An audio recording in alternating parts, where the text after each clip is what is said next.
Көкөздөр бир эле туруп жооп берип койбойсуздарбы? Тиги эмнеден чыгып кандай болду сурак? Баары мүмкүн.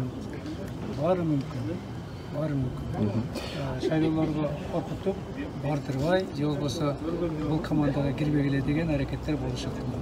Бирок биз жанагы кол коюп бергендиктен көп нерсени кийинчерээк тагыраак айтып беребиз. Эми бүгүнкү сурактын менимче байланышы бар. Анткени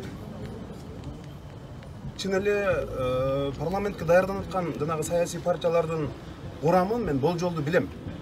Азыркы 6-чы чакырылышты албетте жанагы сапатсыз, чимкирик, сөздүн мындай туура сөздү айта албайт деп баалашат, бирок кийинки парламент мындан дагы начар, мындан дагы жанагы Түркмөнстандагы жүгүнүп турган депутаттар ошондой парламент болушун каалагандар дагы жок эмес да. Ошон үчүн мен бир ойдон алыспмын, ошо бизге кылмыш ишин козгоп, жанагы сот иштерине байланыштуу шайлоого катыштыруу аракети болбойт деп ишенем да. Мен ишенимимде болбойт деп ойлойм.